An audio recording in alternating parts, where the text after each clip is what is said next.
Student, आपके अपने YouTube channel अनमोल sir भी टारगेट पे स्वागत है। आज हम आपको बताएंगे कक्षा 10 का फिजिक्स जो पहला चैप्टर का पार्ट 6 है और इसको ध्यान से देखिएगा।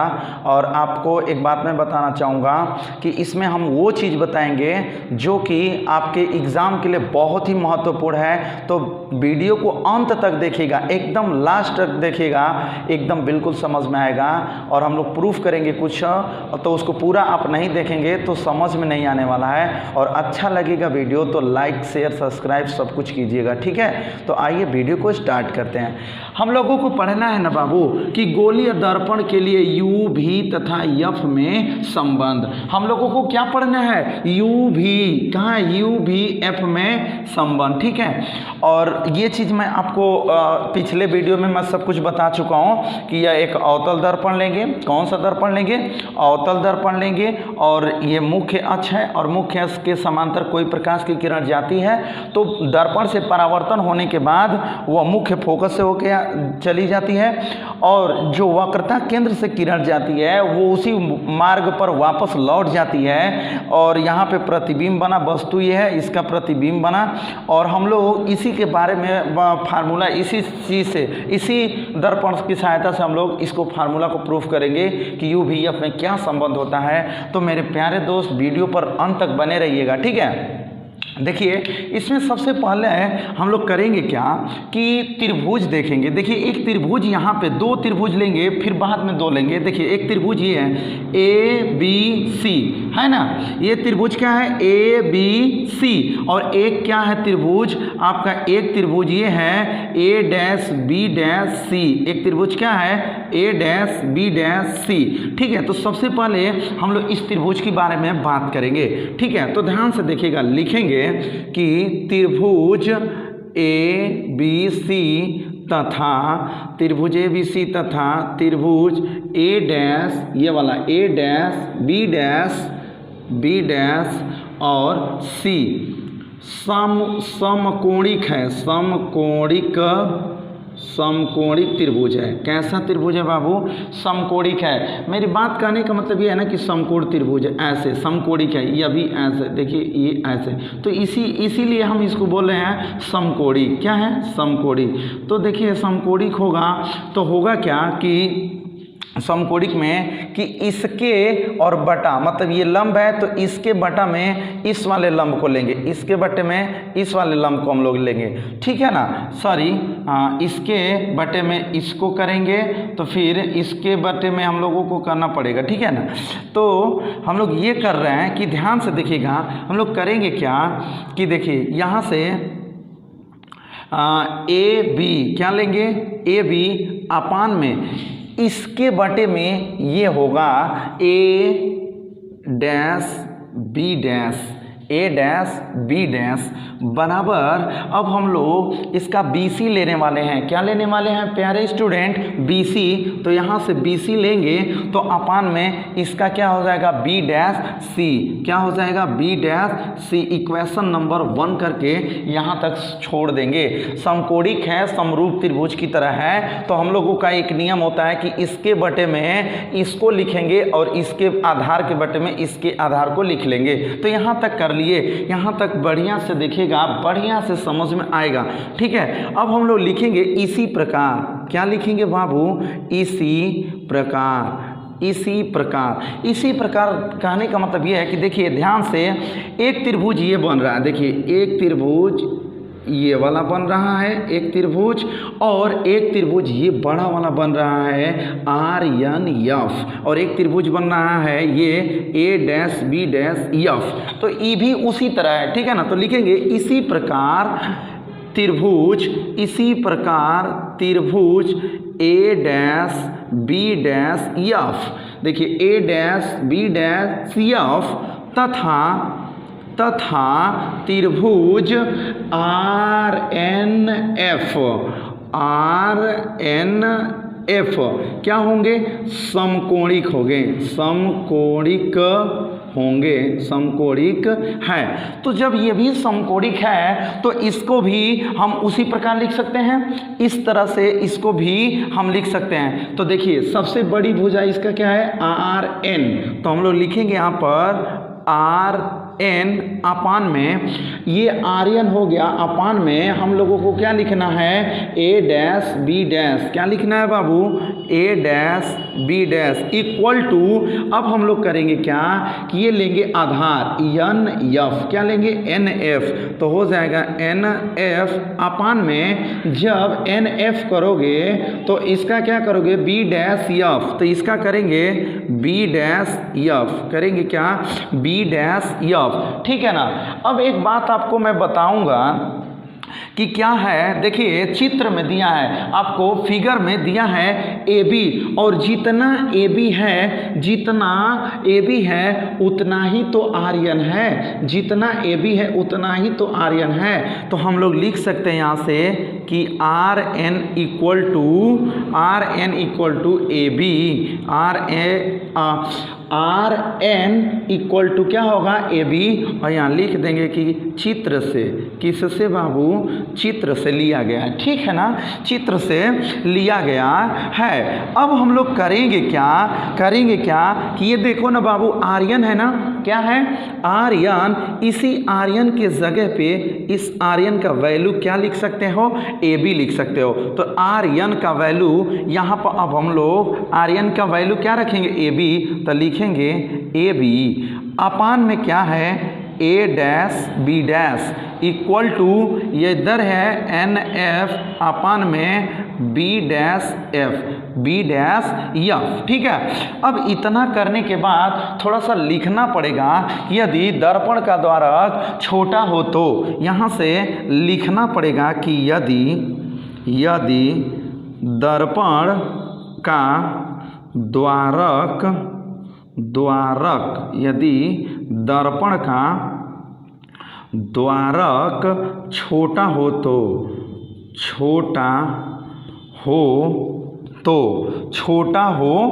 तो बिंदु आर, ये वाला बिंदु आर दर्पण के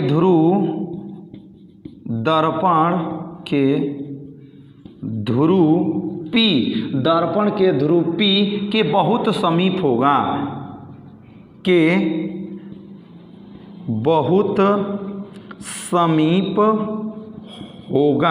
बहुत समीप होगा। तो जब ये आपका जो R है दर्पण के बहुत समीप हो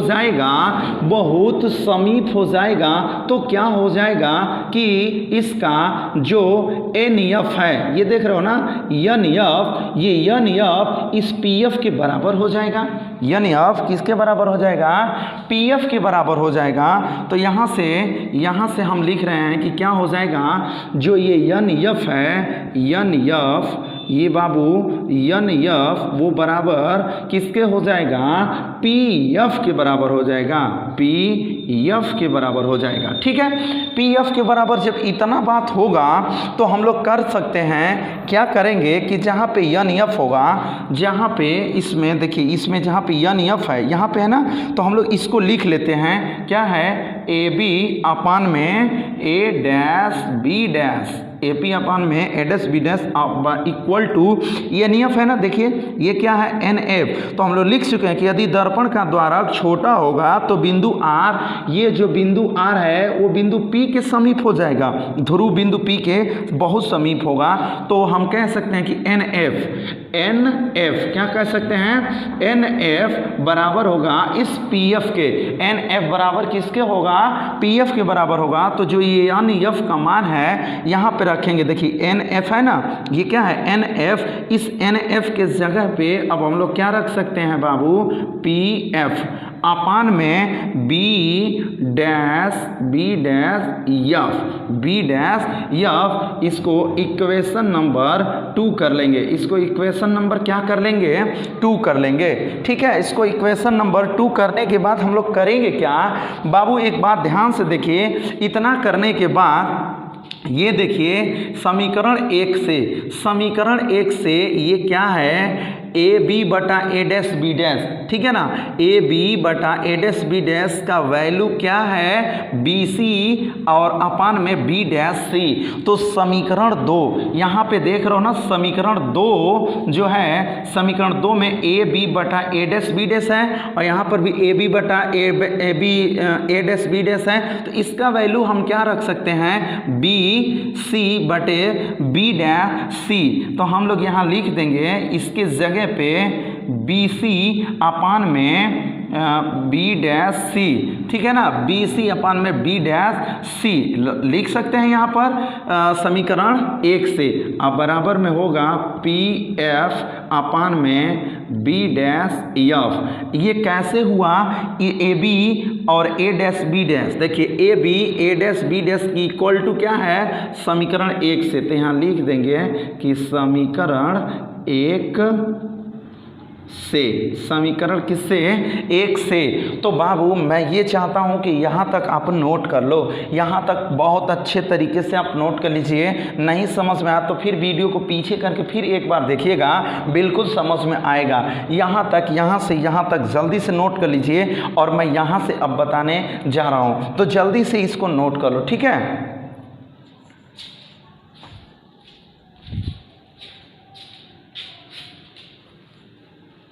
तो मिला है B C upon B dash C equal to P F upon में क्या है, बी डैश एफ, ठीक है। अब इसको हम मिटा देते हैं क्योंकि अब ये यहाँ पे आ गया, इसका कोई काम ही नहीं है। अब देखो बाबू हम लोग करेंगे क्या कि जो ये BC है, अब आइए इसमें फिगर में देखते हैं कि BC कहाँ है, यहाँ है BC, ठीक है ना। अब एक काम करेंगे थोड़ा सा, इसके बाद अब रुक जाएंगे और थोड़ा सा ध्यान देंगे कि हम लोगों की जो दूरी है, देखिए ये जैसे वस्तु है ना, ये क्या है, वस्तु है, वस्तु से लेके और यहाँ से दर्पण तक की दूरी को, मतलब यहाँ जो वस्तु रखी है तो दर्पण से वस्तु की दूरी को स्मॉल u से प्रदर्शित करते हैं। स्मॉल u को यहाँ पे दिखाएंगे तो ये देखिए, ये क्या है, ये वस्तु रखी है और इससे लेके और इस दर्पण तक के बीच की दूरी, मतलब यहाँ तक को हम लोग किससे प्रदर्शित करेंगे, u से प्रदर्शित करेंगे, ठीक है ना। वस्तु का जो दर्पण है, दर्पण से लेकर वस्तु तक के बीच की दूरी को u से प्रदर्शित करते हैं। और एक मैं बात बता दूं आपको कि जो मुख्य फोकस होता है, दर्पण से मुख्य फोकस के बीच की दूरी को हम लोग फोकस दूरी बोलते हैं। इसको क्या बोलते हैं बाबू, फोकस दूरी एफ से प्रदर्शित करते हैं। दूसरी बात, यहाँ पे प्रतिबिंब बना है ना, यहीं पे प्रतिबिंब बना है, ध्यान से देखो भाई, यहीं पे प्रतिबिंब बना है। तो दर्पण के ध्रुव से लेकर और जहाँ प्रतिबिंब बनता है उसको हम लोग भी से प्रदर्शित करते हैं। उसको किससे प्रदर्शित करते हैं, भी से प्रदर्शित करते हैं। और दूसरी बात कि जो इसका वक्रता केंद्र है, वक्रता केंद्र से लेकर और यहाँ तक की बीच की दूरी को हम लोग वक्रता त्रिज्या बोलते हैं, जिसको r से प्रदर्शित करते हैं। ध्यान से देखिएगा भाई, बहुत मेहनत कर लग रहा है इसको समझाने में, तो ध्यान से वीडियो को देखिएगा। मुख्य फोकस और दर्पण के ध्रुव, दर्पण से लेकर ही यहाँ से करो, दर्पण से मुख्य फोकस तक की बीच की दूरी को स्मॉल f से प्रदर्शित करते हैं। और इस दर्पण के ध्रुव से और यहाँ तक की बीच की दूरी को, जहाँ प्रतिबिंब बना है, उसको भी से प्रदर्शित करते हैं। और यहाँ दर्पण से लेकर वक्रता केंद्र के बीच की दूरी, मतलब दर्पण के ध्रुव से वक्रता केंद्र के बीच की दूरी को स्मॉल r से प्रदर्शित करते हैं। अब देखिए हमको चाहिए BC का मान, यहाँ पे किसका मान चाहिए, BC का मान। तो BC का मान कुछ है ही नहीं, BC का मान कुछ है क्या, यहाँ से कुछ भी नहीं है। तो हम BC को ही निकालेंगे, बट एक तरीके से निकालेंगे।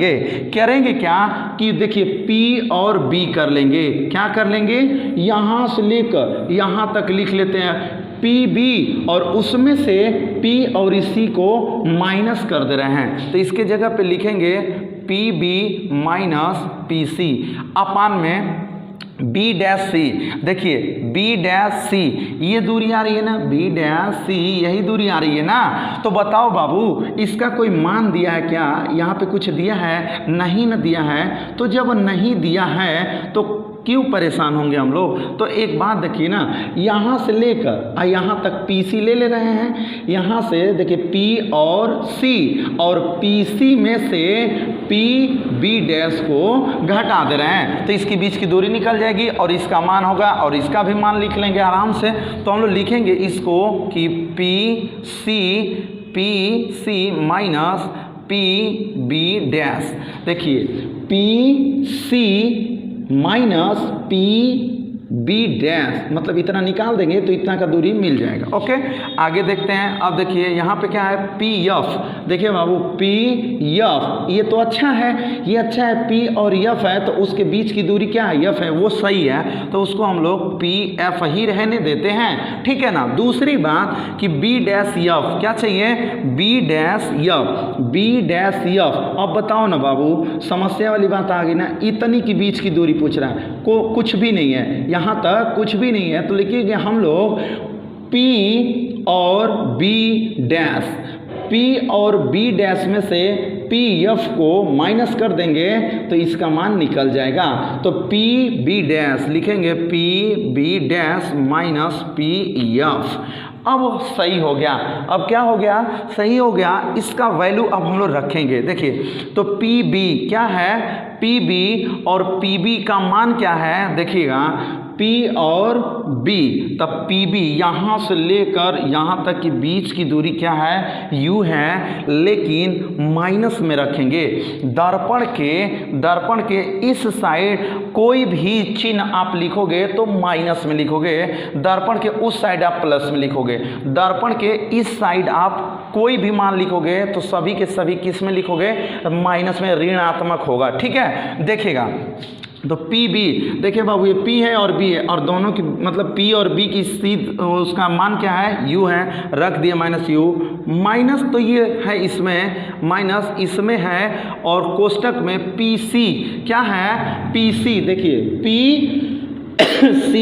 अब देखो ना बाबू P और C, देखो उसका मान क्या है, R है, तो यहाँ पे माइनस क्या लिख देंगे, R। अपान में हम लोग PC की बात करेंगे तो PC फिर माइनस R लिखेंगे, PC वही है P और C, और उसका वैल्यू क्या है, स्मॉल r, तो स्मॉल r लिख लेंगे। और उसके बाद करेंगे क्या कि माइनस यहाँ पे है और फिर माइनस लगाएं P डैश B, देखिए PB डैश है, PB डैश, देखिए ये क्या है, इसके बीच की दूरी क्या है, V है, उसके बीच की दूरी क्यों V से प्रदर्शित किए हैं, तो यहाँ पर क्या लिखेंगे, minus V equal to PF। देखिए बाबू PF का वैल्यू F है, स्मॉल f, बट उसके आगे क्या लगेंगे, माइनस, अपान में P डैश B, मतलब P डैश B है, तो देखिए P डैश B का वैल्यू क्या है, V है, तो माइनस V और ये माइनस है, और PF और PF का मान क्या है बाबू, तो बताओगे कि F है, तो माइनस F लिख लेंगे, माइनस F लिख लेंगे। यहाँ तक बात समझ में आई है, नहीं आई हो तो फिर से वीडियो को पीछे करके देखेगा, बिल्कुल समझ में आएगा।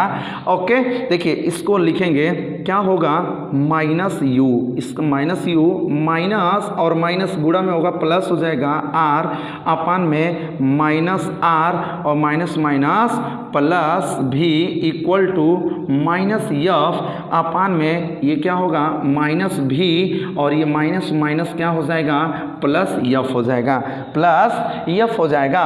बाबू ध्यान से देखिएगा, एक फार्मूला हम बताए थे, देखिए क्योंकि हमको फार्मूला ज्ञात करना है, UVF, इसमें कहीं R है, त्रिज्या है, नहीं है ना, तो इसमें से R को गायब करना है। तो देखो एक फार्मूला हम बताए थे कि स्मॉल r बटे 2 बराबर F, ऐसा मैं फार्मूला बताया था आपको कि फोकस दूरी वक्रता त्रिज्या की आधी होती है। यहाँ से ये दो भाग में है, बराबर की उधर भेज दो, गुणा में हो जाएगा, तो R बराबर हो जाएगा 2F, R बराबर क्या हो जाएगा, 2F। देखिए आर, ये अपान में 2 उधर जाएगा गुणा में होगा तो आर बराबर क्या हो गया 2f हो गया। इसका मतलब कि जहाँ आर रहेगा वहाँ पे हम लोग क्या लिखेंगे 2f लिखेंगे।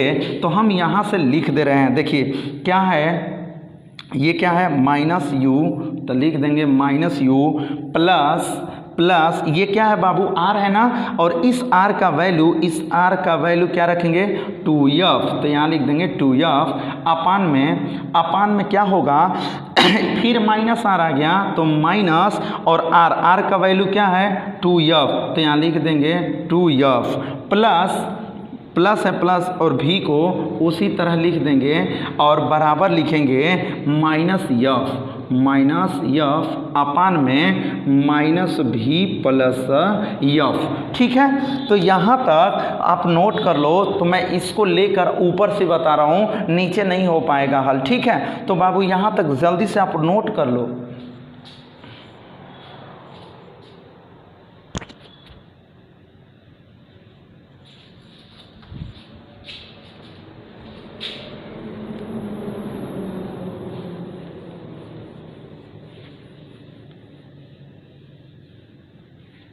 देखिए क्या दिया है, ध्यान से देखिएगा, दिया है माइनस यू प्लस 2f अपान में माइनस 2f प्लस भी इक्वल टू माइनस यफ अपान में माइनस भी और प्लस यफ। यही चीज़ दिया है आपको, अब यही समझना। देखिए करना क्या ना कि गुणा करना है बाबू। अब क्या करना है, गुणा करना है।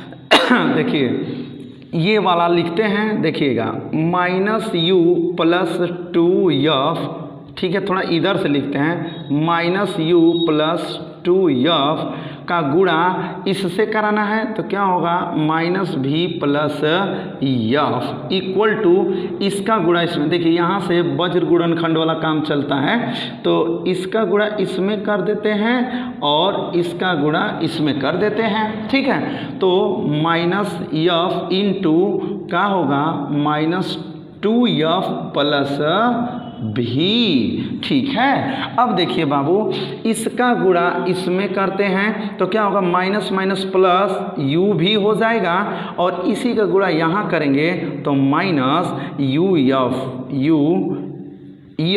ठीक है, अब इसका गुणा इसमें करते हैं। ठीक है, तो 2f तो हो जाएगा माइनस 2f भी और इसी का यहाँ पे करेंगे तो प्लस 2f है और f में गुणा होगा तो 2f स्क्वायर हो जाएगा। ठीक है, अब इक्वल टू में देखिए ये माइनस है और ये भी माइनस है तो प्लस हो जाएगा, तो क्या हो जाएगा 2f स्क्वायर, f में f का होगा स्क्वायर और माइनस माइनस प्लस।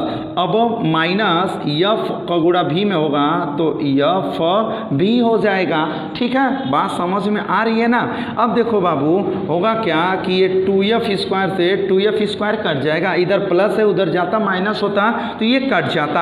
अब देखो होगा क्या कि यहाँ से u भी, यहाँ से क्या लिखेंगे u भी माइनस, यहाँ से देखिए ये क्या है minus U F equal to में माइनस यफ भी है और ये माइनस 2f भी है बराबर के उधर जाएगा तो प्लस 2f भी। अब देखिए u भी minus U F equal to, अब देखो बाबू ये 2f भी है, एक f भी माइनस करोगे तो एगो f भी बचेगा ना, वो भी प्लस में बचेगा। किस में बचेगा प्लस में, क्योंकि बड़ा है। अब देखो लिख देंगे कि यहाँ से कि दोनों पक्षों में u भी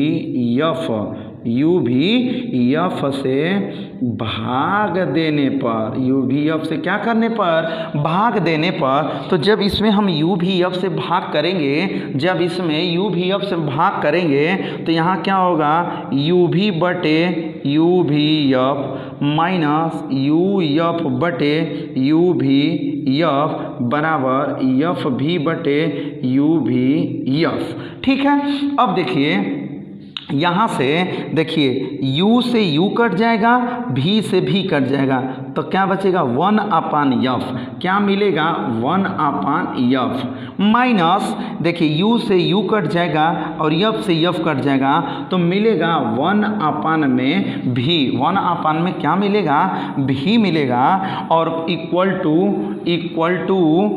इसको करते हैं ना बाबू, मिटा देते हैं, ठीक है। इसको अब हम लोग मिटा देते हैं क्योंकि इसका मान रख दिए थे ना हम लोग, तो इसको मिटा देते हैं, ठीक है। ऊपर से लिखते हैं, देखिए इससे u से u कट जाएगा, v से v कट जाएगा, तो एक बार में कटेगा तो मिलेगा 1/f, क्या मिलेगा 1/f माइनस u से u कटा, f से f कटा तो 1/ क्या मिलेगा v, 1/v और बराबर इधर देखो बाबू, v से v कटेगा, f से f कटेगा तो 1/u बचेगा, 1/u।